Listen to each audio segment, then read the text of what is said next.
Monsieur le Président, Madame la Présidente, bonjour. Bonjour à toutes et à tous. Avant tout, je vous remercie de votre invitation à intervenir à la conférence d'ouverture de la Semaine de l'entreprise responsable et inclusive, organisée par le MEDEF et l'Association française des managers de la diversité. Nous venons d'avoir une présentation des résultats du baromètre national de perception de l'égalité des chances en entreprise. Cette étude, que vous réalisez pour la 10e année consécutive, nous fournit des éléments précieux sur la perception des pratiques et des actions menées en matière de diversité dans l'emploi privé en France. Dans les années 1990, cet objectif de diversité promu par l'État marquait surtout une mobilisation contre les discriminations liées à l'origine. Aujourd'hui, la promotion de la diversité ou le management de la diversité tend à avoir une acceptation de plus en plus large. Il s'agit de déployer des dispositifs d'intégration et de coopération entre des individus présentant des caractéristiques différentes. La notion de diversité a surtout pour objet de fonder l'ensemble des décisions RH sur une reconnaissance des mérites des salariés. Comme vous le savez certainement, le Défenseur des droits est une autorité administrative indépendante inscrite dans la Constitution et qui est notamment chargée de lutter contre les discriminations. Nous cherchons à rétablir au quotidien les personnes dans leurs droits et nous déployons également des actions de promotion de l'égalité et de l'accès aux droits qui consistent à faire connaître les droits à travers des démarches d'information des publics concernés, à conduire des actions de sensibilisation et de formation, à promouvoir les bonnes pratiques et à intervenir auprès des pouvoirs publics pour faire évoluer les cadres normatifs. Et tout ceci se fait dans le cadre d'une politique active de partenariat et de dialogue avec la société civile.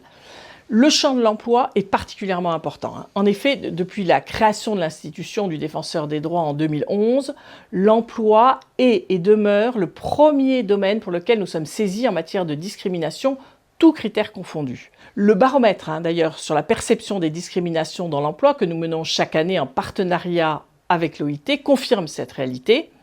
En 2020, 23% des personnes actives en France déclarent avoir été victimes de discrimination ou de harcèlement discriminatoire dans l'emploi, sans différence significative d'ailleurs selon le secteur d'activité. Alors vous l'aurez compris, ma compétence elle s'appuie sur le droit, mais entend mobiliser tous les leviers pour accompagner la progression de la culture des droits et notamment dans le cadre de l'emploi. Dès lors, comment appréhender la notion de diversité et en même temps favoriser la mise en œuvre des actions de promotion de l'égalité au sein des entreprises? Plusieurs concepts sont souvent mobilisés pour désigner et construire les actions de promotion de l'égalité dans l'emploi, égalité des chances, inclusion, promotion de la diversité, lutte contre les discriminations. Et même s'ils peuvent tous contribuer à la cohésion sociale et à l'égalité, ces paradigmes ne sont pas interchangeables. La lutte contre les discriminations dans l'emploi ne peut pas se confondre avec la promotion de la diversité, de l'inclusion ou de l'égalité des chances. En effet, ces trois dernières notions n'ont pas de définition juridique opposable et ne confèrent aucun droit aux personnes discriminées, ni d'ailleurs aucune obligation ou sanction pour les employeurs ou les personnes mises en cause. A l'inverse, la notion de discrimination est définie par la loi comme le traitement défavorable d'un groupe ou d'une personne en raison des critères prohibés. Elle peut également consister à traiter de manière identique des personnes dans une situation différente, de telle sorte qu'il en résulte un effet discriminatoire. Et la discrimination constitue une infraction pénale qui est punie de 3 ans d'emprisonnement et de 45 000 € d'amende. Si les paradigmes de la diversité et de l'égalité des chances contribuent incontestablement à la promotion de l'égalité en entreprise, ils ne peuvent en revanche pas remplacer la lutte contre les discriminations et les interdits légaux qui vont avec. La lutte contre les discriminations et son corollaire, donc la promotion de l'égalité, c'est d'abord une question de droit, et ce droit impose des obligations pratiques et une mise en œuvre. La nécessité de s'engager et d'agir fait écho aux discriminations qui sont encore trop fréquentes dans l'emploi. Si les initiatives se multiplient, le véritable enjeu est de décliner les engagements pris par les entreprises en actions concrètes et de les ancrer aussi dans la pérennité. Autrement dit, dans le cadre des politiques RSE, les engagements doivent se traduire par des dispositifs qui s'inscrivent dans des plans d'action structurés, pluriannuels et évalués périodiquement, prévoyant un calendrier, des objectifs clairs, de véritables diagnostics et des méthodes d'action concrètes et transversales. La phase du diagnostic est essentielle pour identifier au préalable les risques discriminatoires au sein de l'entreprise et évaluer les plans existants de lutte contre les discriminations. Votre conférence sur l'organisation inclusive, mesurer pour progresser et mesurer la diversité de l'inclusion, s'inscrivent d'ailleurs dans cette démarche.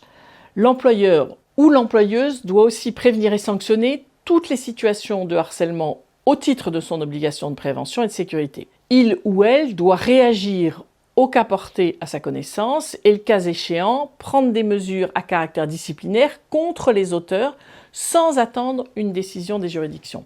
Dans le cadre de la prévention du harcèlement, une attention particulière doit être apportée aux environnements de travail peu diversifiés, sexe, âge, origine, dans lesquels le risque de harcèlement est plus élevé à l'égard des personnes minoritaires. Et l'entreprise doit également interroger l'ensemble de ses processus et critères de décision RH avec l'objectif de mettre en place des procédures et critères RH non discriminatoires, guidés par les principes d'objectivité, de transparence et de traçabilité. Je me réjouis de voir la formation à la lutte contre les discriminations rendue obligatoire pour l'ensemble des recruteurs depuis la loi Égalité et Citoyenneté de janvier 2017, inscrite dans un nouvel article L 1131-2 du Code du travail. Cette obligation doit cependant faire l'objet d'un suivi et d'une évaluation afin de veiller à sa mise en œuvre concrète dans les entreprises concernées. Avant de conclure, je souhaite rappeler quelques recommandations spécifiques visant à amplifier la mobilisation en faveur de la promotion de l'égalité et de la prévention des discriminations dans l'emploi. Concernant les discriminations à raison du handicap et de l'état de santé, la direction de l'entreprise doit garantir la mise en œuvre des obligations légales, et notamment en appliquant pleinement l'obligation des aménagements raisonnables dont les contours restent souvent mal connus et en formant aussi le personnel et les personnes clés sur les enjeux d'inclusion. Vous disposez d'ailleurs à cet égard du guide du défenseur des droits qui s'intitule « Emploi des personnes en situation de handicap et aménagement raisonnable ». Dans la continuité des actions et des plans que vous avez déjà mis en place, il faut également prévenir davantage les discriminations à raison du sexe pour permettre une égalité réelle entre les femmes et les hommes. C'est un enjeu majeur et cela passe notamment par une plus grande vigilance pour éviter toute décision discriminatoire fondée sur la grossesse et la situation de famille, dont les saisines du défenseur des droits montrent qu'elles restent beaucoup trop fréquentes. Une telle politique appelle aussi des engagements fermes pour réduire les inégalités salariales en mettant en œuvre le principe salaire égal pour un travail de valeur comparable, qui tient compte de la forte ségrégation professionnelle entre les femmes et les hommes. En 2020, les femmes sont en moyenne payées 9% de moins que les hommes à compétences et postes égales.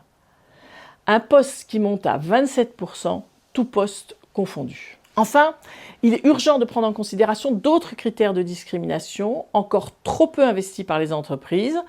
L'engagement récent contre les discriminations LGBT doit être salué et se poursuivre, mais la lutte contre les discriminations fondées sur l'origine ou l'apparence physique, par exemple, n'a pas encore trouvé pleinement sa place dans les dispositifs mis en place.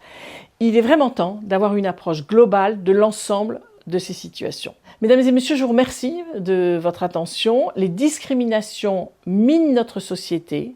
Elles résultent d'une multitude de facteurs qu'il faut combattre en améliorant la connaissance des faits, en menant des politiques plus volontaristes dans les entreprises, notamment en matière de discrimination raciale. Pour élaborer ou améliorer vos politiques de lutte contre les discriminations, mon institution met à disposition de nombreuses plaquettes d'informations et de fiches ressources, par exemple sur le harcèlement sexuel, ainsi que des guides des bonnes pratiques, par exemple le guide sur le LGBT-phobie dans l'emploi. Nous avons aussi, vous le savez, la plateforme antidiscrimination.fr avec à la fois un site internet, un numéro de téléphone, le 3928, des juristes pour répondre en première intention au téléphone et accompagner les réclamants. Nous avançons donc dans la lutte contre les discriminations et j'espère que tout ce que nous mettons en place vous est utile. Je vous souhaite à toutes et à tous une bonne semaine de l'entreprise responsable et inclusive.